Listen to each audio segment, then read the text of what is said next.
In the dark, deep caves of France, far from the reach of sunlight, ancient hands carved stories into stone. These markings, born of shadow and silence, were the first whispers of human expression.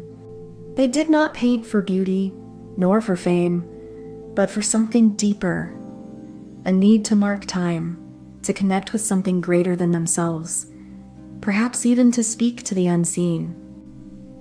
These images, frozen in time, are the echoes of a long-lost ritual, a moment when our ancestors reached beyond their world and into the unknown, seeking meaning in the dark.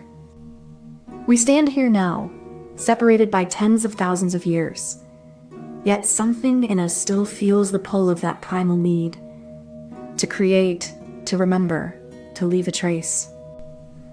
This is not just art. It is a question, a plea, a bridge between the human and the divine. And it begins with a single handprint in the dark. We are talking about something that predates writing, something that speaks in symbols and stories before words ever existed. These are the earliest forms of human expression, etched into stone and bone, whispering of gods, rituals, and the unknown. These images were not just decoration, they were acts of meaning, attempts to capture the essence of life, death, and the forces beyond our understanding. They were painted in darkness, under flickering torchlight, by hands that would never know their legacy. The tools were simple: charcoal, ochre, bone, and fingers. The surfaces were stone, clay, and bone. These were not artists creating for beauty, but people making sense of their world in a language that was visual, spiritual, and deeply human. We are talking about the origins of a form of expression that would eventually evolve into the written word, into philosophy, into the very idea of what it means to be human. These early marks and gestures are the first sparks of thought, the first flames of imagination. These ancient marks are not just drawings. They are the first whispers of what it means to be human. They are the earliest attempt to make sense of the world, to capture something intangible and give it shape. Every line, every symbol, was an act of defiance against the unknown. They were not just art. They were a language, a way to speak to the spirits, to the ancestors, to the vast, silent universe. You, sitting in your apartment, staring at a screen, might not feel it. But these images, these rituals, are the roots of everything we do. They are the origin of culture, of meaning, of the human need to create. To ignore them is to ignore the very essence of who we are. These are not relics of a bygone age. They are echoes, still resonating through time, waiting to be heard. There is a deep unspoken truth in this. We are not separate from the past. We are part of a continuous thread, stretching back through time, binding us to those who came before. From the first flicker of firelight to the first stroke of pigment on stone, we began to see ourselves. In those ancient walls, we etched our fears, our hopes, our connection to the world beyond the cave. These were not just drawings. They were prayers, warnings, stories told to the darkness. They spoke of a world where the unseen was real, and where the human spirit reached beyond the known. The rhythm of the strikes, the breath of the artist, the weight of the tool, all of it left a mark. These were not random acts, but deliberate attempts to capture something eternal. In the silence of those caves, we heard the echoes of our ancestors. Their voices were not in words, but in lines, in colors, in the way they shaped the world with their hands. This was the first time we tried to leave a mark on the world. Not a warning, not a promise, but a question. What are we? Who are we? And how do we remember? Imagine standing in a dark cave, light flickering from a torch, and seeing the first drawings of animals on the walls. They are not just pictures. They are stories, prayers, and memories carved into stone. These drawings were not just for fun. They were the first way humans tried to share their world, to remember, to connect with something bigger than themselves. Before the first hand was pressed to the rock, there was a silence that stretched across the dark, unyielding stone of the cave, waiting for the spark of something greater than instinct. The people who came before us did not rush. They gathered, they considered, they marked the space with the same care they would give a grave or a home. Every line they drew was a decision. This was not mere decoration. It was an offering, a message, a question. They were not painting for the eyes of others, but for the ears of the earth, the eyes of the ancestors. They prepared the pigments, the charcoal, the ochre, the crushed shells, with the same reverence as they would prepare a ritual. Each color held meaning, each stroke a step toward something greater. The cave was not just a space, it was a stage, a canvas, a sacred ground. They stood in it, not as artists, but as participants in a dialogue that had begun long before their time. The first step is the preparation of the medium: stone, charcoal, ochre, each chosen for its permanence and its resonance with the earth. The artist's hand is guided by instinct, by the weight of tradition, by the sacredness of the act itself. The next stage is the stroke itself, a deliberate motion, slow and precise, as though each line is a prayer, each curve a whisper to the unseen. The artist does not merely draw. They summon, they channel, they carve the world into meaning. The motion is ritualized.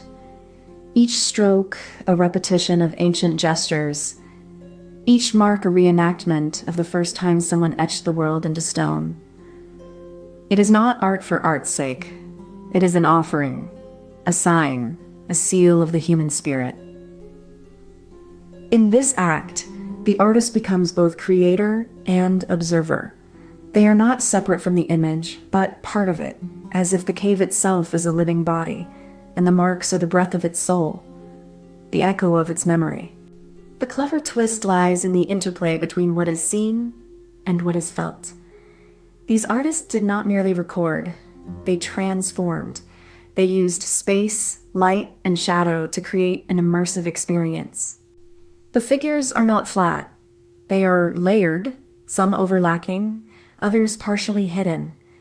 This creates a dynamic, almost breathing quality, as if the animals are moving through the darkness. The use of red ochre, a rare and precious material, suggests a deep significance. It is not just paint. It is a statement, a ritualistic offering to something greater than themselves.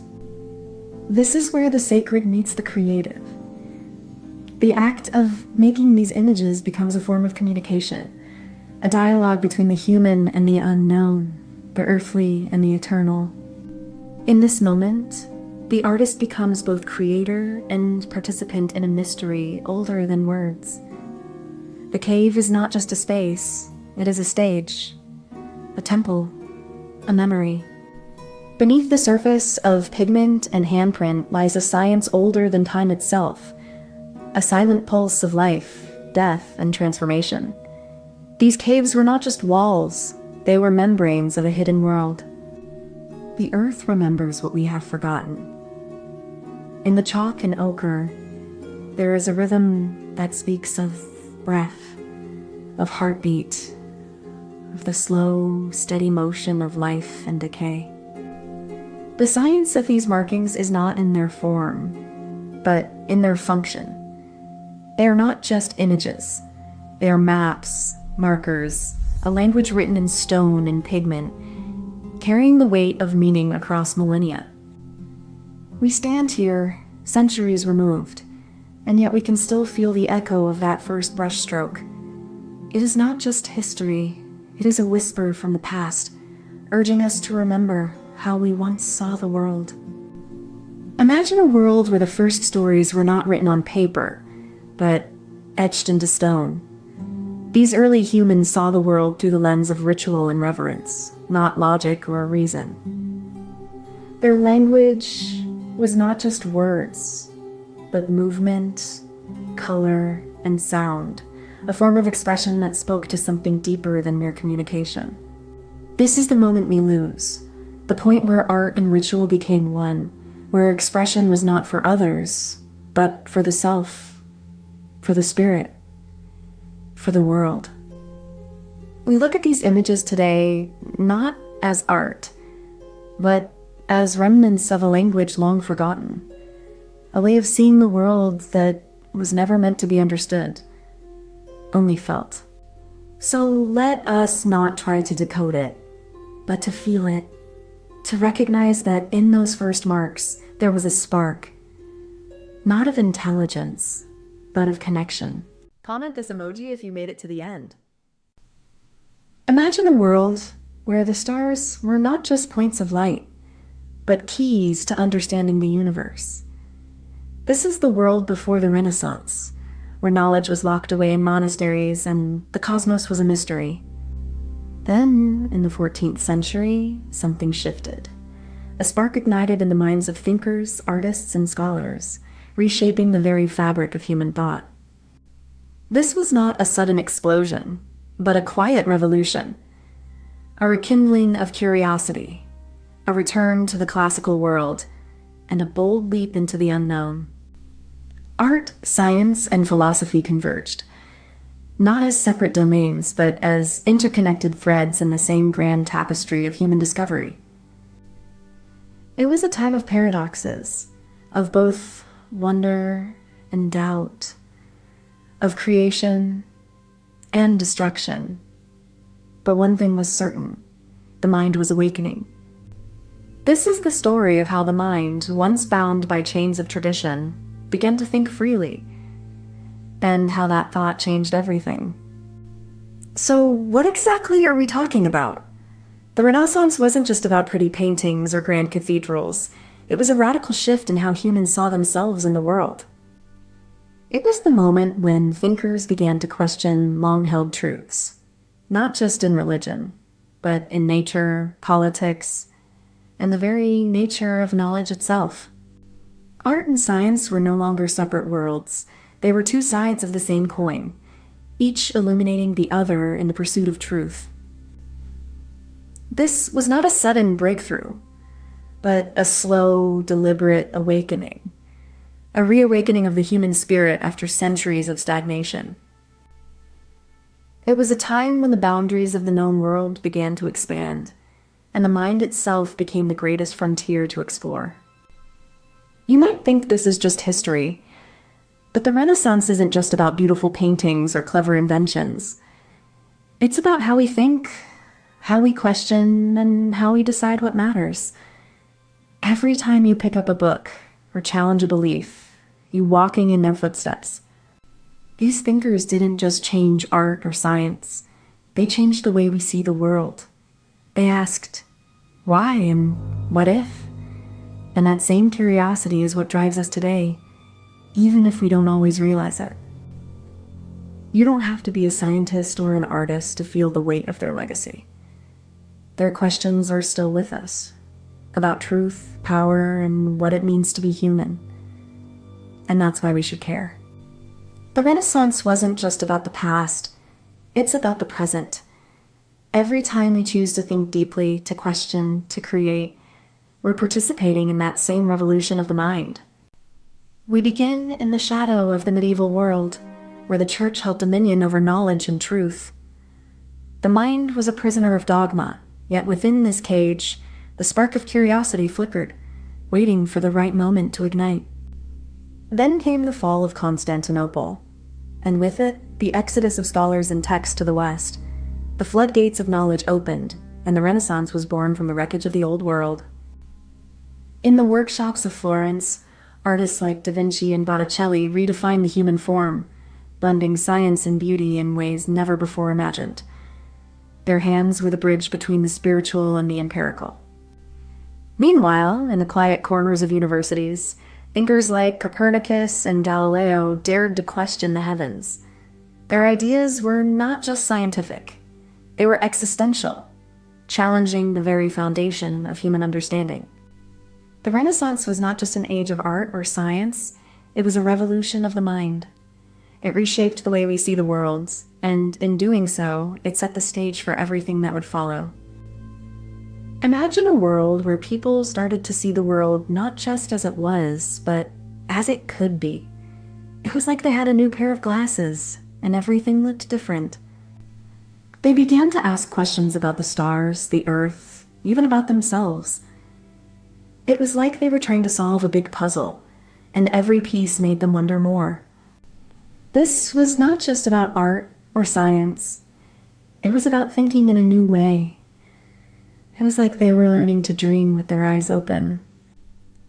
And so they started to change the world, one idea at a time. It all began with a simple question: what if we could know more? The Renaissance began not in the streets or the markets, but in the quiet chambers of scholars and thinkers. It was a time when the weight of centuries of dogma began to crack, revealing the potential for human reason to shape the world. At its core, this movement was a return to the classical world, but not as a mere imitation. It was an awakening to the power of observation, of questioning, of seeing the world not through the lens of faith alone, but through the lens of knowledge. This was a shift in how humanity viewed itself. No longer were people bound by the static truths of the past. They began to see themselves as capable of shaping reality, of exploring the unknown, and of creating something new from the old. The setup for this intellectual rebirth was not just the rediscovery of ancient texts, but a willingness to question everything. It was a willingness to look beyond the surface, to dig deeper into the fabric of existence, and to imagine a world where the mind could be the master of its own destiny. At the heart of this transformation lies a mechanism of thought: reason, observation, and skepticism. These were not merely tools, but the very scaffolding upon which new truths were built. The mind began to question the world not through divine revelation, but through direct engagement with nature. This was the first step: to look, to measure, to record. With observation came the need for precision. Measurements and classifications allowed thinkers to move beyond metaphor and toward the language of numbers and facts. This shift was not without resistance. The old ways clung to power and tradition, but the new method promised clarity, progress, and the possibility of human mastery over nature. The mechanism was simple in form, yet profound in impact: to doubt what was known, to seek what was hidden, and to build knowledge through reason rather than faith. The clever twist came not from a new tool, but from a new way of looking at the world. It was a shift in perspective that allowed the mind to see the same thing in a different light, and thus to understand it more deeply. This shift was not passive. It was active. It required the mind to question, to doubt, and to seek answers beyond what had been accepted for centuries. The old was no longer enough, and the new had to be built from the ground up. They began to see the world not as a fixed divine order, but as something dynamic, something that could be studied, measured, and understood through reason. This was the first true act of intellectual rebellion. This new way of thinking was not just about knowledge. It was about power. The ability to see the world differently gave those who embraced it a profound advantage, both in understanding and in shaping the future. In this moment of insight, the mind did not just observe. It transformed. The clever twist was not in what was seen, but in how it was seen.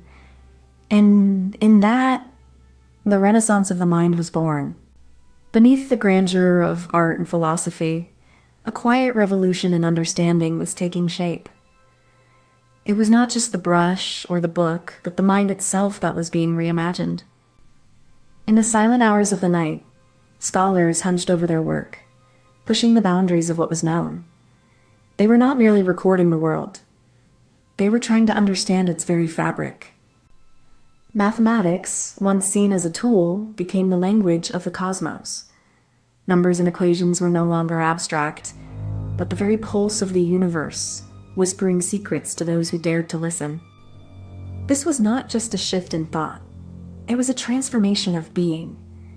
The mind, once confined to the limits of tradition, was now a space where the infinite could be imagined, measured, and brought into question.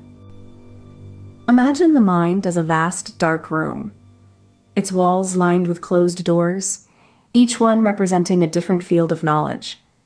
You stand in the center, unsure which to open first. One door, however, catches your eye. Its handle is warm to the touch, as if it has been waiting for you. You step closer, feeling a pull, a promise of discovery. This room is not just a place. It's a revolution. Ideas, once trapped in the shadows, now dance in the light, free to evolve, to challenge, to transform. To call this moment a renaissance is not just poetic. It is accurate. It is the moment when the mind, once bound, began to think itself into being. Comment this emoji if you made it to the end. You wake up to a world that's never been the same. Every day is a new canvas, and the tools in your hands are not just machines, but extensions of your imagination. Innovation doesn't just change how we live. It reshapes how we dream. It's not about replacing the old. It's about unlocking the infinite possibilities hidden in the mundane. Every breakthrough is a whisper from the future, urging us to imagine what's possible. The line between creator and creation is blurring, and the best is yet to come. This is the age of innovation, not just of machines, but of minds.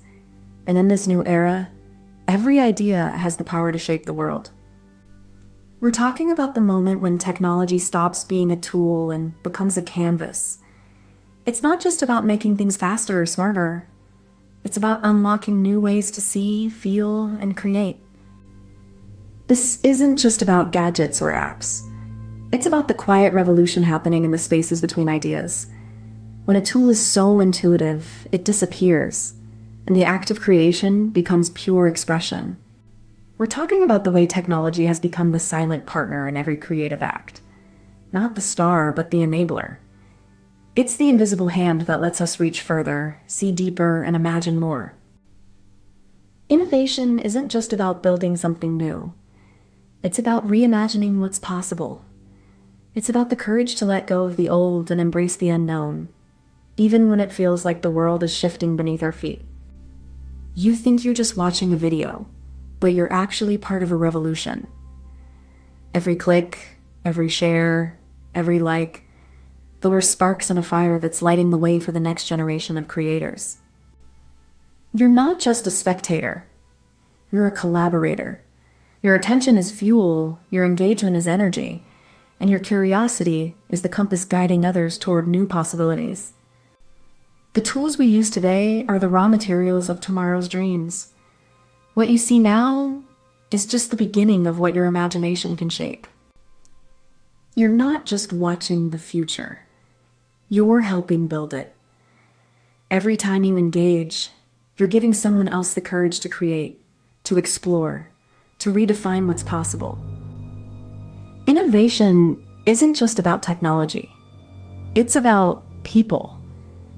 And you, right now, are one of the most powerful forces in this movement.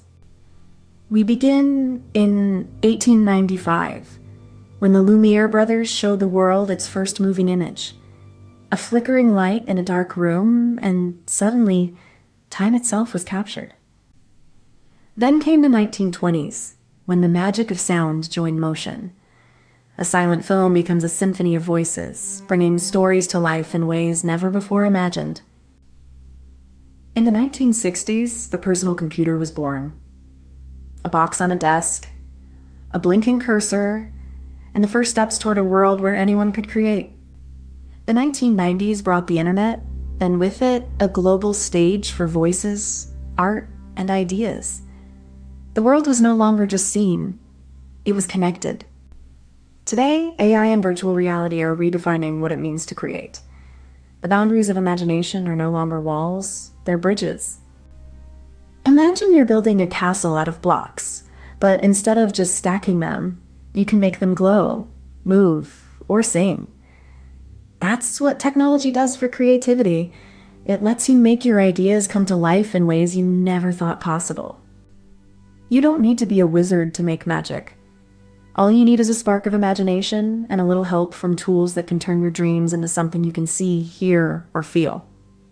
You can create a song, a story, a sculpture, even a whole world, and share it with anyone, anywhere, all from your own room. That's the power of being a creator in the age of innovation. The future isn't just something that happens. It's something you help build. And with creativity and technology as your tools, the possibilities are endless. The first step is to create a space that feels like your own canvas, a place where ideas are not just welcomed, but nurtured. It's not about perfection, but about presence, about being fully in the moment with your tools and your thoughts. This setup is where curiosity meets creation, a physical manifestation of your creative intentions. Every tool, every object here is a potential collaborator in the process of making something new. It's the foundation of a creative journey, the place where innovation begins to take root. Technology doesn't just enable creation. It rewires the way we think. It's not just tools, it's a language that speaks to our deepest curiosity and imagination. Every line of code, every pixel, every algorithm is a building block in a new kind of storytelling, one that blends logic with art, data with emotion. The mechanism is not just in the machine, but in the mind. It's the way we ask questions, the way we challenge limits, and the way we dare to reimagine the world. This is not just about making things. It's about making meaning. Technology is the mirror that reflects our creativity, our dreams, and our endless potential. The clever twist isn't just about tools or processes. It's about redefining what's possible by challenging assumptions. It's the moment when the ordinary becomes extraordinary, when the familiar is transformed into something new. Innovation isn't just about building something better. It's about building something that didn't exist before. It's the spark that turns a question into a breakthrough, a doubt into a discovery. Sometimes the twist is small, but it changes everything. It's the tiny adjustment, the subtle shift, that unlocks a door no one thought was there. In the age of innovation, the clever twist is not just a step. It's a leap. It's the kind of leap that redefines the boundaries of what we think we can do. Beneath the noise of progress, there's a quiet hum. The science that makes creation possible, the unseen engines that power our visions. It's not just about the tools we build, but the patterns they follow, the algorithms, the code, the data that quietly shape what we can imagine. This is the invisible architecture of our age, where science doesn't just support creativity, but becomes a form of it, a kind of art in itself. But science is not a barrier, but a canvas. And the future is being painted in the spaces between what we know and what we dare to dream. Innovation is not just about the future. It's about the present, the science that hums beneath our feet, and the creative power that it unleashes. Imagine a painter with a brush made of light, painting not on canvas, but on air. The brush is not a tool, but an extension of the hand, shaping thoughts into reality with the flick of a wrist. Technology is that brush, sometimes crude, sometimes elegant, always powerful. It doesn't replace the artist. It gives them a new medium to explore the infinite possibilities of their imagination. We are not just building tools. We are building worlds. Each line of code, each pixel, each algorithm is a brushstroke in the grand portrait of human potential. This is not a future. It's here, now, unfolding in the hands of those brave enough to imagine it. The age of innovation is not a destination, it's a dance, and we are all dancing. So let's be gloriously dumb, but accurate. Let's be creative, but precise. Let's be human, but unbound. The future is not a prediction, it's a possibility we're writing with our hands. Comment this emoji if you made it to the end. You're sitting in your living room, the hum of the fridge in the background, and suddenly the air around you shifts. It's not just the silence, it's the feeling that something is watching, listening, waiting. You look up, and the window is no longer just a window. It's a portal, a mirror, a gateway. You see yourself, but not as you are. You see what you could be, what you might become. It's not a dream. It's not a hallucination. It's the future of creativity, the next frontier of human expression. And it's already here, just waiting for you to notice. This isn't just about technology. It's about identity, about art, about the stories we tell ourselves and the ones we let others tell. The future isn't something we're building. It's something we're becoming. And it starts with the way we create. We're not just talking about tools. We're talking about the way we think, the way we create, the way we connect with the world. AI is not replacing us. It's changing the rules of the game. Immersion is the next layer. It's not just about VR or AR, but about stepping into worlds that feel real, that respond to us, that let us lose ourselves in ways we never could before. This is about more than gadgets. It's about the evolution of the mind itself, how we process, how we feel, how we create meaning in a world that's becoming more connected, more responsive, more alive. So what are we really looking at? A shift in creativity that's not just about making things, but about understanding ourselves better through the things we make. You might not realize it, but every time you scroll through your feed or watch a movie, you're already part of a creative ecosystem that's being redefined. This isn't just about tools. It's about the very fabric of how we think, feel, and connect. The future of creativity isn't just about what we make. It's about what we become. AI and immersive tech are not just changing the way we create. They're changing how we experience the world, and that's something that affects us all, even if we don't see it yet. You might not be a programmer or a designer, but you're part of a culture that's shaped by creativity. The way we tell stories, the way we build our identities, and even the way we understand the world. It all starts with creativity, and that's why it matters. The next frontier of creativity isn't just about what we can make. It's about what we can feel, understand, and become. And if you don't care about that, you might as well be looking at the world through a veil that's already too thin. The roots of creativity stretch back to the first human hands carving symbols into stone. We were not just recording, we were dreaming, trying to make sense of a world that didn't yet make sense. Then came the wheel, the printing press, the camera, each a tool that expanded what we could create and share, but never replaced the human hand behind it. Now, in the 21st century, we're at the edge of something new. Creativity is no longer just about making. It's about connecting, evolving, and existing in a space where the line between creator and creation is blurring. And so we arrive here, where AI is not just a tool, but a collaborator. And immersion is not just a medium, but a mindset. The future of creativity is not replacing us. It's expanding who we can become. Imagine you're drawing a picture, but instead of using crayons, you're using thoughts.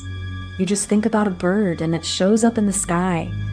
That's what creativity will look like soon. Not just making things, but making them from your imagination. You don't have to be a genius to create. All you need is a way to connect your mind to the world. That's how we'll make music, stories, and art. Not with tools, but with thoughts. The future isn't about replacing human creativity. It's about giving it more space to grow. Like a seed that can now reach the sun without needing to climb through the soil. We're not just building tools.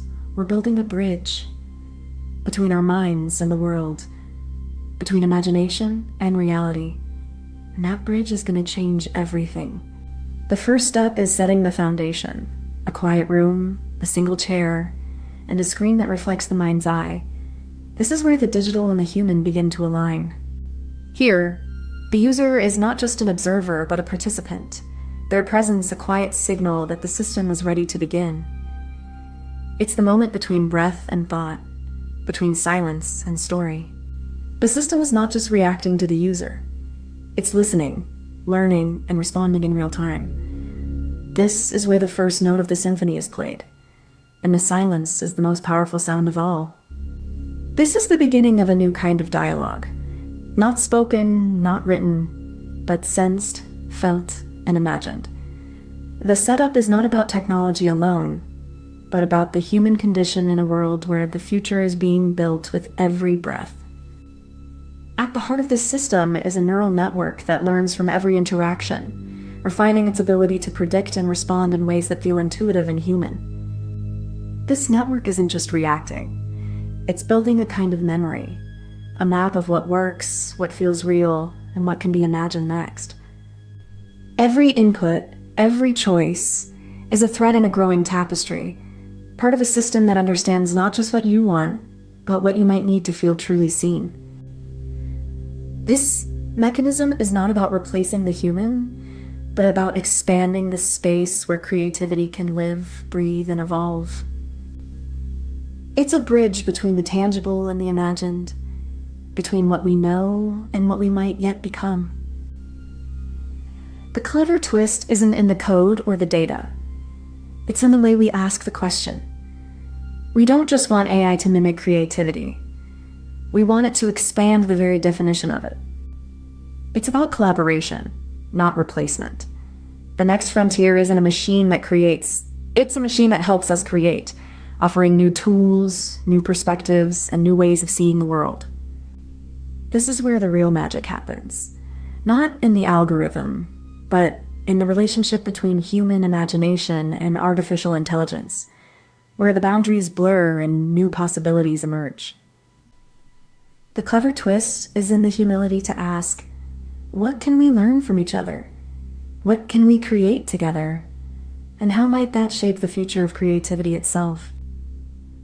Beneath the code and the hype, there's a quiet revolution in how we perceive and interact with reality. It's not just about making things look real. It's about making them feel real in ways our minds can't yet fully grasp. The science is moving faster than we can name it. It's not just about algorithms. It's about the way our brains process information, how they learn, how they imagine, and how they can be coaxed into new modes of thinking. Imagine a painter who never learned to hold a brush, yet somehow creates masterpieces through a machine that moves their hand. That's what AI is for creativity. Not a replacement, but a tool that extends the reach of human imagination. This tool isn't meant to replace the artist, but to open new doors. It's like giving a child a paintbrush for the first time, not to make them a painter, but to let them explore what they can become. The future isn't about machines replacing human creativity. It's about machines helping us unlock new dimensions of it. Like a dream that's been given shape, AI is the dreamer's mirror. And so, we stand at the edge of a new canvas. The brush is in our hands, but the paint is now a mix of human intuition and machine precision, a blend that could never have been imagined before. In the end, creativity will always be a human endeavor. But with AI, we're not just making art. We're making it smarter, deeper, and more alive than ever before. Comment this emoji if you made it to the end.